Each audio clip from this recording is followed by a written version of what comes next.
قل هل يستوي الذين يعلمون والذين لا يعلمون إنما يتذكر أولو الألباب.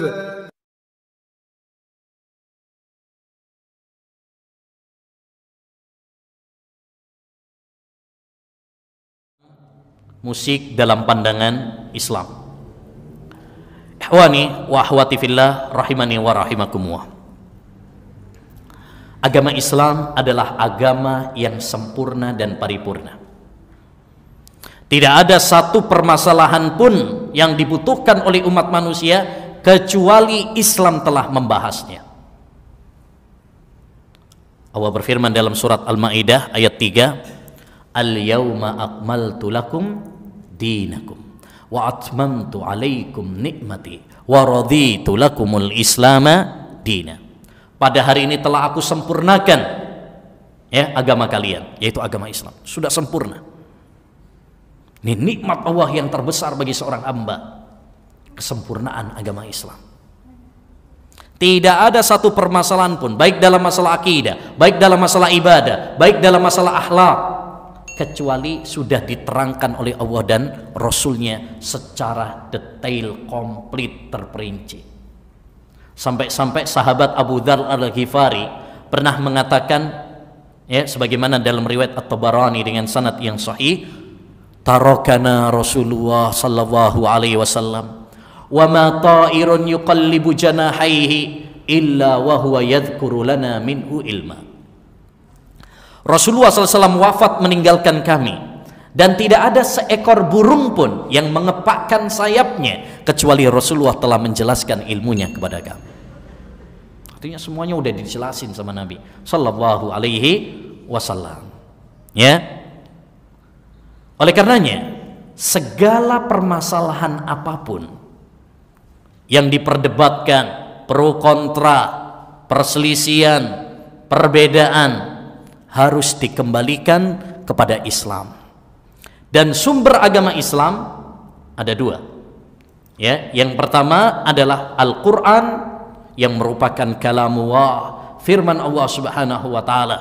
Dan yang kedua adalah hadis yang sahih yang merupakan ucapan Rasulullah SAW yang tidak berbicara kecuali wahyu dari Allah Subhanahu wa Ta'ala. Allah berfirman dalam surat An-Nisa ayat 59, fa in tanaza'tum fi syai'in farudduhu ila Allah war rasul in kuntum tu'minuna billahi wal yaumil akhir. Kata Allah Subhanahu wa taala, jika kalian berselisih pendapat dalam suatu masalah apapun, fi syai'in di situ nakirah umum, dalam masalah apapun yang kalian pro kontra perdebatkan, jangan kemudian masing-masing mengembalikan kepada akalnya, kepada hawa nafsunya. Karena kalau kepada akal gak ada selesai-selesainya. Debat kalau cuma mengandalkan kepada akal, itu sama saja sama saja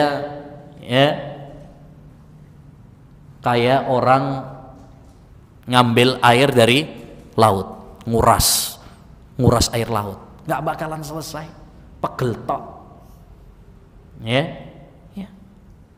Lihat itu kalau debat yang di media-media sosial itu gak ada selesainya. Kenapa? Karena cuma kepada akal, kepada hawa nafsu. Siapa yang bisa menjadi patokan? Gak ada. Masing-masing mengklaim akalnya yang paling hebat, ilmunya yang paling hebat. Oleh karenanya Allah Subhanahu wa taala di sini, apabila kalian berselisih pendapat, Allah nggak mengatakan kembalikan kepada akal-akal kalian. Enggak. Kembalikan kepada Allah, kembalikan kepada Rasul. Apa maksudnya kembalikan kepada Allah dan kembalikan kepada Rasul? Para ulama ahli tafsir sepakat, seperti dinukil oleh Imam Abdul Aziz Al-Kinani dan juga oleh Imam Ibnul Qayyim Al-Jauziyah dalam kitabnya Risalah Tabukiyah, maksudnya kembali kepada Allah yakni kepada kitabnya Al-Quran, dan kembalikan kepada Rasulullah yakni kembalikan kepada sunnahnya, hadis-hadisnya yang sahih. Kalau kita beda pendapat, perselisihan apapun, termasuk dalam masalah musik, kan ada yang pro kontra tuh, ada juga yang membolehkan, ada juga yang melarang. Kita nggak usah rame-rame, mari kita berbicara berdasarkan apa? Dalil. Jangan perasaan, jangan hawa nafsu, jangan apa kata banyak orang, tapi kembalikan kepada dalil. Ya, selesai masalah. Kalau kita mau kembali kepada Quran, kalau kita kembali kepada hadis, kalau kita kembali ya dengan kesepakatan para ulama, pemahaman para sahabat Nabi sallallahu alaihi wasallam, selesai. Tapi kalau maunya perasaan, hawa nafsu, akal-akalan, nggak ada selesai. Sampai kiamat nggak ada selesai. Ya, baik. Setelah kita cermati ayat-ayat Al-Quran dan hadis-hadis Nabi sallallahu alaihi wasallam, nanti akan kita ketahui apa hukumnya. Baik. Di antara Al-Quran, di antara hadis Nabi sallallahu alaihi wasallam, dan nanti akan kita sebutkan juga ya pendukung, yaitu kesepakatan para ulama. Ya, dalil-dalil Al-Quran dan hadis menegaskan bahwa lagu, musik, nyanyian adalah tidak diperbolehkan, haram. Di antara dalil dalam Al-Quran, firman Allah dalam surat Luqman ayat 6.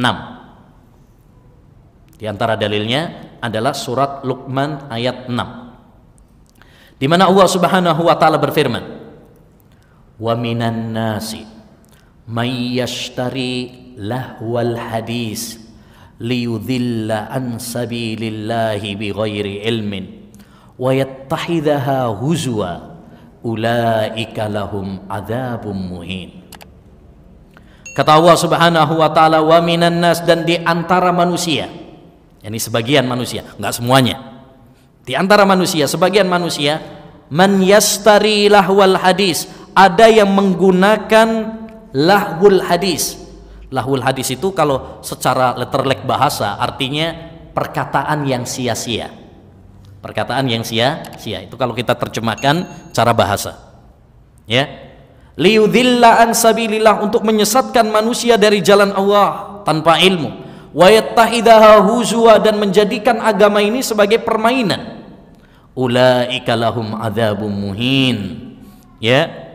Mereka akan mendapatkan azab yang sangat menghinakan, yang sangat pedih. Tapi mana dari ayat ini yang berbicara musik, nyanyian? Mana segi pendalilannya? Lafadz lahwul hadis. Dari mana kita mengetahui bahwa itu adalah maksudnya adalah musik dan nyanyian? Penafsiran para sahabat. Ingat, para sahabat itu murid-murid ya sekolahan ya alumnus madrasah Nabi Muhammad SAW. Mereka adalah orang yang paling mengerti tentang makna Al-Quran. Mereka menyaksikan secara langsung turunnya Al-Quran. Mereka belajar langsung sama Nabi Muhammad SAW. Mereka orang yang paling faham tentang Al-Quran. Ya, sehingga penafsiran mereka itu dijadikan sebagai apa? Hujjah. Makanya kalau antum baca tentang usul tafsir, kitab-kitab tentang tafsir, ya, menafsirkan itu pertama Quran dengan Quran, Quran dengan hadis. Quran ditafsirkan dengan ucapan para sahabat. Lihat kitab-kitab tafsir seperti tafsir Tabari, tafsir Ibnu Katsir, membawakan ucapan-ucapan para sahabat. Nah, sahabat Abdullah bin Mas'ud radhiyallahu an, ketika membacakan ayat yang mulia ini, beliau mengatakan, fawalladzi la ilaha ghairuh, demi zat Tuhan yang tidak ada sesembahan kecuali hanya Dia, yaitu Allah Subhanahu wa taala, innahu huwal ghina. Yang dimaksud dengan lahwul hadis, perkataan yang sia-sia dalam ayat ini adalah apa? Nyanyian. Beliau bersumpah loh. Sumpah itu untuk apa sih? Sumpah itu gunanya adalah untuk memperkuat suatu ucapan. Jadi apa yang beliau sampaikan itu bukan omong kosong. Beliau sampai berani bersumpah. Dan sahabat Abdullah bin Mas'ud ini termasuk ulamanya para sahabat. Dan ini juga didukung oleh sahabat yang lain yang pakar dalam masalah tafsir, sahabat Ibnu Abbas. Ya, sahabat yang pernah didoakan oleh Nabi SAW, Allahumma faqihhu fiddin wa'allimhu ta'wil. Ya Allah, pintarkan dia dalam masalah agama, fahamkan dia tentang Al-Quran, tafsir Al-Quran. Ya, jadi sahabat Abdullah bin Mas'ud, sahabat Abdullah bin Abbas menafsirkan makna lahwul hadis adalah apa? Nyanyian. Ya, nyanyian. Dan ini penafsiran ini yang perlu diperhatikan, tafsir bil misal. Ini sebagian contoh.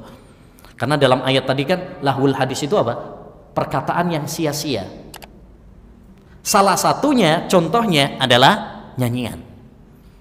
Jadi kalau nanti kita dapatkan adab yang menafsirkan selain daripada nyanyian, benar juga, tidak bertentangan. Ya, penafsiran para ulama salaf itu tidak bertentangan. Ini hanya menafsirkan dengan contoh. Di antara contoh lahwul hadis adalah apa? Nyanyian. Ya, kalau ada misalkan yang lain, misalkan menafsirkan yang lain, itu juga benar. Ya, Taib ini dalil dari apa?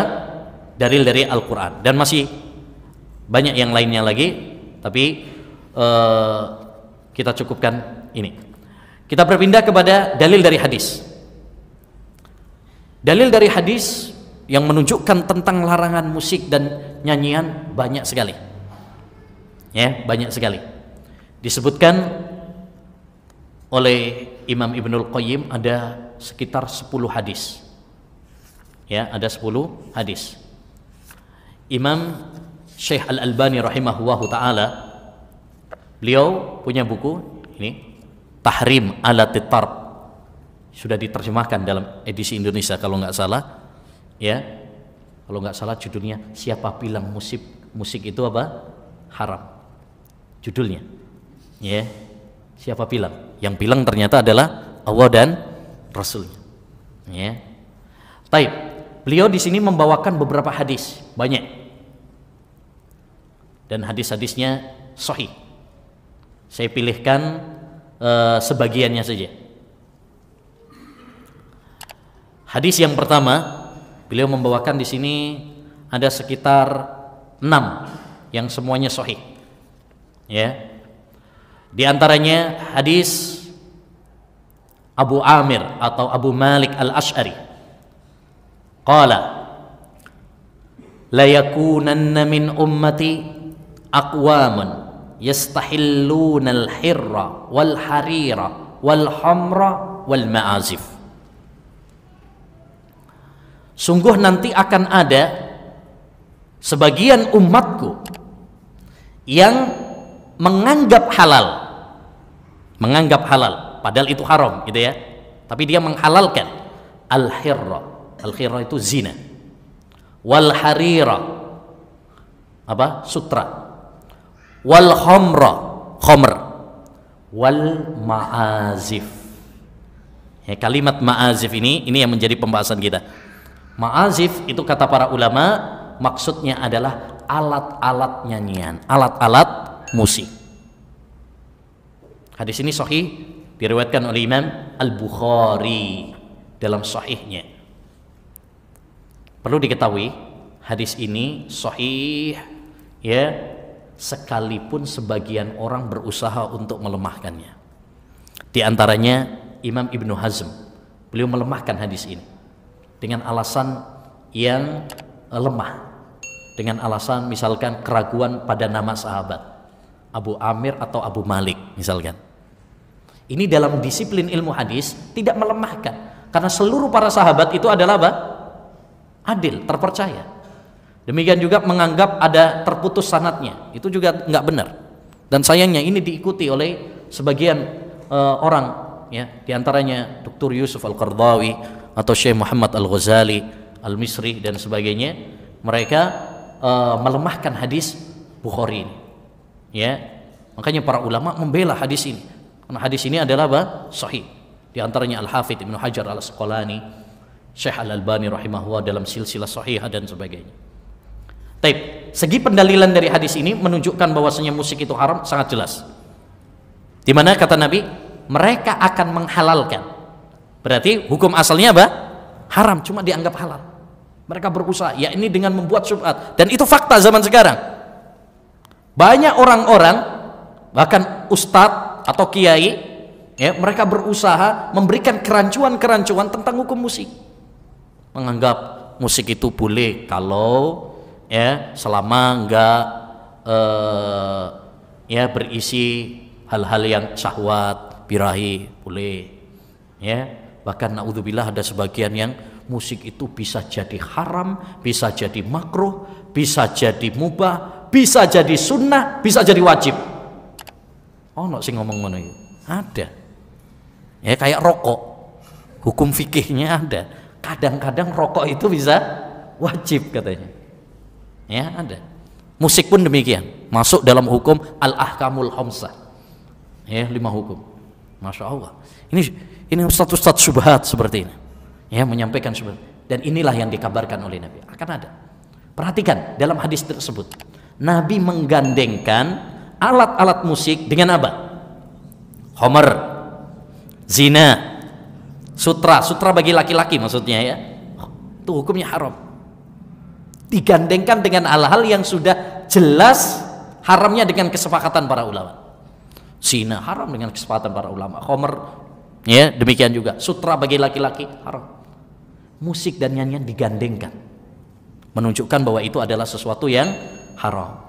Hadis yang kedua dari Anas bin Malik, sautani mal'unani fid dunya wal akhirah, mizmarun inda ni'mah wa rannatun inda musibah. 2 suara yang dilaknat di dunia dan di akhirat. Mizmar, seruling ketika mendapatkan nikmat, yakni ketika senang bahagia. Wa rannatun inda musibah, dan suara tangisan ketika musibah, maksudnya suara tangisan yang histeris, niyaha, ratapan ketika musibah. Ya, ini menunjukkan juga bahwasanya apa? Ya, musik itu adalah haram dan dosa besar karena dilaknat. Ya, kaidahnya yang disebutkan oleh para ulama, diantaranya Syekhul Islam Taimiyah dan Imam Adz-Dzahabi dalam kitabnya Al-Kabair, dosa-dosa besar. Dosa besar adalah semua dosa yang ada ancamannya di dunia dan ada ancamannya di akhirat, dengan laknat, diancam nggak masuk surga, ya, dimurkai oleh Allah Subhanahu wa taala, ya, dimasukkan ke neraka dan sebagainya. Itu berarti dosa besar. Nah, ini diancam dengan laknat Allah Subhanahu wa taala. Ya, pertama yaitu suara seruling ketika bahagia, pas mantenan. Wah. Ya, style musik. Kemudian ratapan ketika mendapatkan apa? Musibah. Menarik, dulu pernah ada seorang suami dan istri. Suaminya pekerjaannya, profesinya sebagai penyanyi. Istrinya profesinya sebagai niyaha, meratapi mayit. Jadi dulu ada profesi untuk meratapi apa? Mayit. Jadi dibayar untuk nangis. Ya, bayar untuk nangis profesinya. Suatu saat suaminya mengatakan sama istrinya, kita ini adalah pasangan yang sangat ya saling melengkapi, serasi.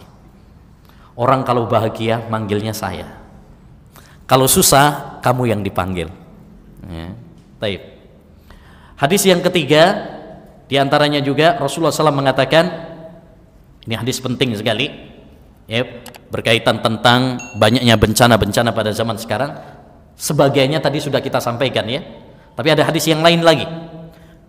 Hadis Imran bin Husain. Qala Rasulullah sallallahu alaihi wasallam, yakunu fi ummati qadhafun wa mashun wa khasf. Pada umatku ini nanti ada penenggelaman. Maksudnya manusia ditenggelamkan di tanah. Ya. Di Palu kemarin ada yang sampai rumahnya tenggelam. Jadi masuk, nggak kelihatan, rata. Ya. Wa mashun wa khasf, gempa, dan dirubah wajahnya oleh Allah Subhanahu wa taala. Qila ya Rasulullah wa mata dzak? Wahai Rasulullah, kapan itu terjadi? Qal, perhatikan kata Nabi, Kapan itu terjadi? Idza dhaharatil ma'azif. Kalau semarak alat-alat musik. Wa kathuratil kiyan, dan banyak biduan-biduan wanita. Wa syuribatil khumur, dan khomer-khomer ditenggak.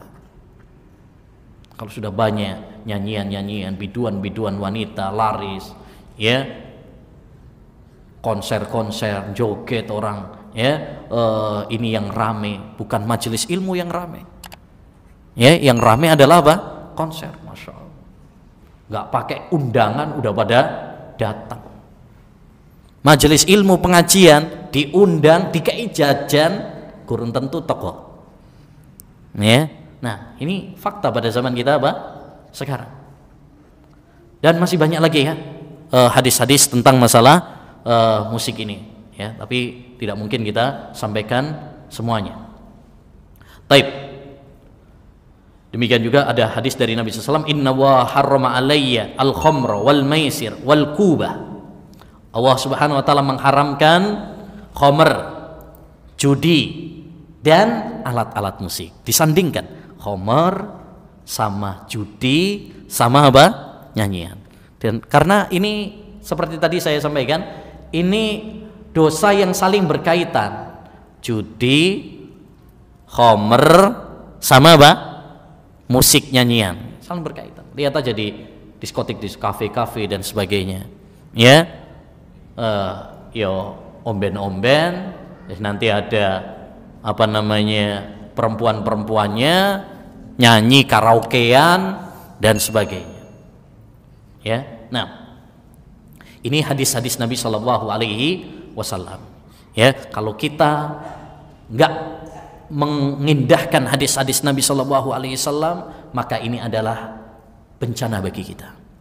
Falyahdharil ladzina yukhalifuna an amrih an tusibahum fitnatun aw yusibahum adzabun alim.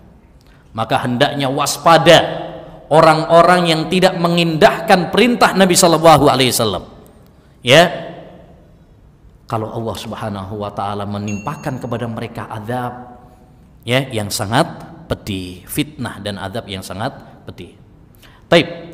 Yang ketiga, saya akan bawakan juga ijma ulama, kesepakatan para ulama, ya. Dan kesepakatan para ulama, ayolah ikhwah, perlu dipahami, kesepakatan para ulama itu hujjah. Kalau ulama sudah sepakat tentang suatu hukum, maka itu memiliki hujjah.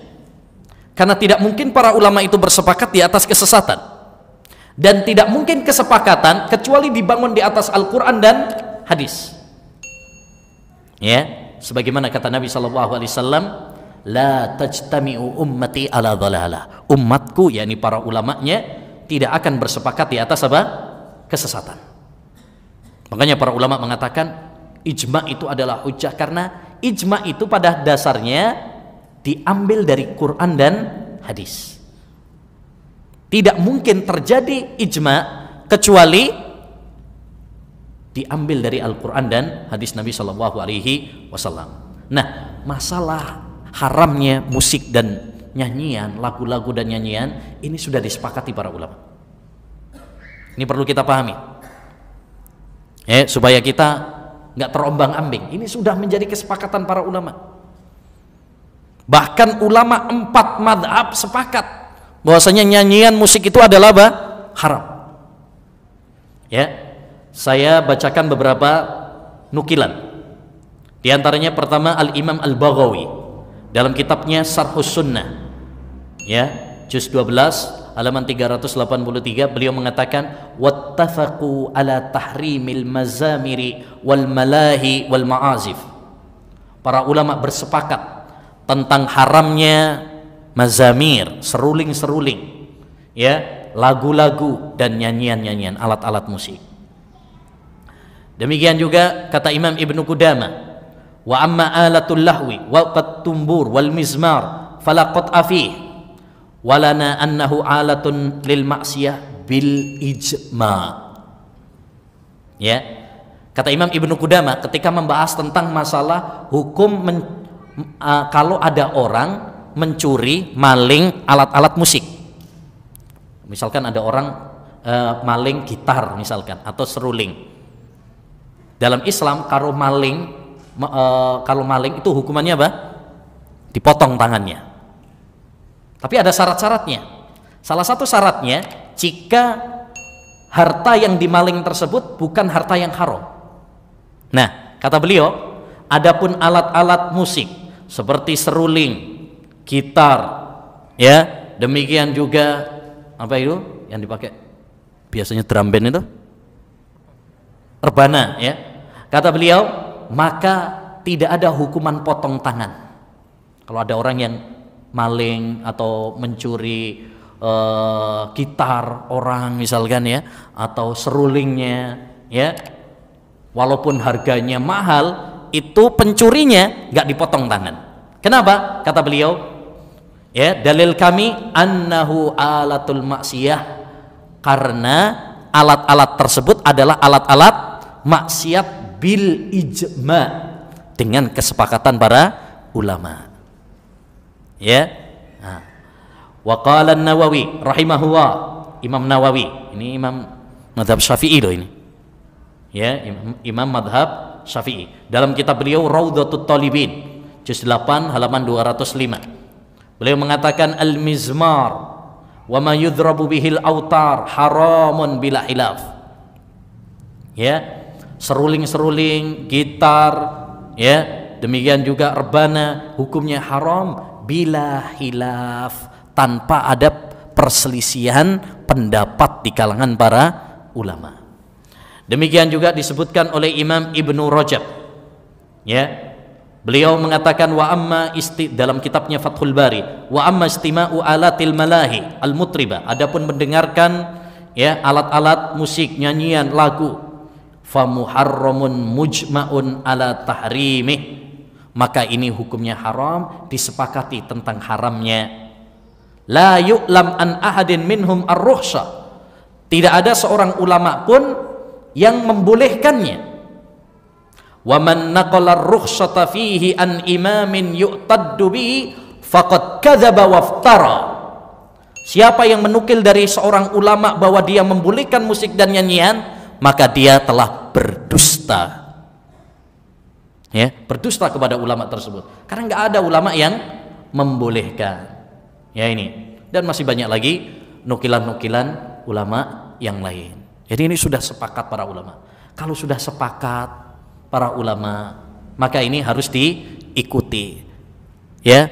Ulaika abai faji'ni bimislihim idza jama'atna ya jarirul majami'u, ya, merekalah para orang tua kita, merekalah para ulama kita. Kalau kita nggak ngikuti mereka, terus yang kita ikuti siapa lagi?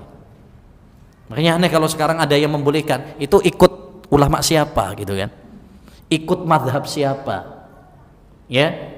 Bahkan ulama-ulama madhab Syafi'i sekalipun dalam kitab-kitab mereka tegas mengatakan bahwa itu adalah haram, seperti tadi Imam Nawawi, Imam Al-Baghawi, itu ulama-ulama Syafi'iyah, juga Ibnu Hajar Al-Haytami, ya, dalam kitabnya Zawajir, tentang dosa-dosa besar, salah satunya adalah dosa nyanyian.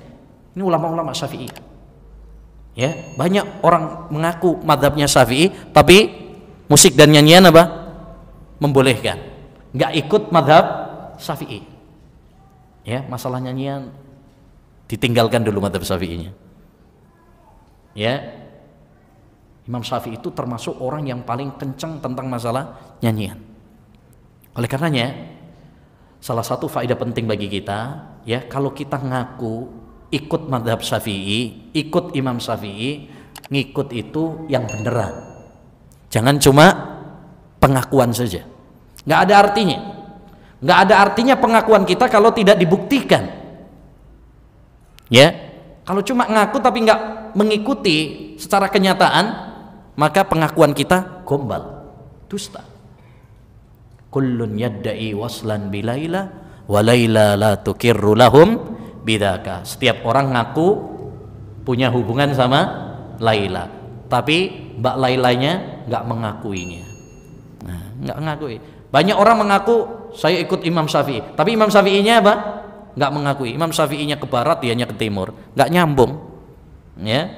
Nah, Jadi ini ayyuhal ikhwah rahimani wa rahimakumullah, ya, dalil-dalil Quran, dalil-dalil hadis, dan kesepakatan para ulama tentang masalah nyanyian dan musik, ya. Maka kewajiban bagi kita untuk menerima secara bulat, pasrah, tunduk kepada dalil-dalil Al-Quran dan hadis Nabi sebagaimana tadi sudah kita sampaikan. Jangan sampai kita mengikuti hawa nafsu kita, akhirnya kemudian menolak dalil-dalil Quran dan hadis Nabi SAW. Ya, ingat, hawa nafsu ini berbahaya.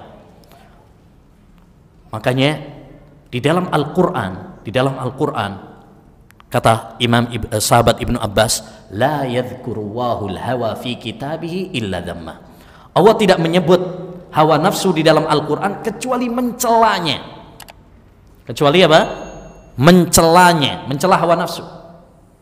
Karena orang kalau sudah, ya, terjebak dengan belenggu hawa nafsu, Quran, dibawakan Quran, ditolaknya, dibawakan hadis, mental. Kesepakatan para ulama, ya, dia akan apa? Menolaknya. Percuma. Itu kalau orang sudah apa? Mengikuti hawa nafsu. Imam Ibnul Qayyim pernah mengatakan dalam kitabnya Ar-Risalah Tabukiyah, orang kalau sudah dibelenggu hawa nafsu, ya, Quran dan hadis tidak ada artinya. Bahkan dia berandai, seandainya Allah tidak mengucapkan dalam Al-Quran, ya, firman tersebut, dan Nabi Muhammad SAW tidak mengucapkan dalam hadis tersebut, ya, itu orang kalau sudah apa? Terbelenggu oleh hawa nafsu. Semoga Allah SWT menjaga kita semuanya dari kesesatan hawa nafsu. Nah,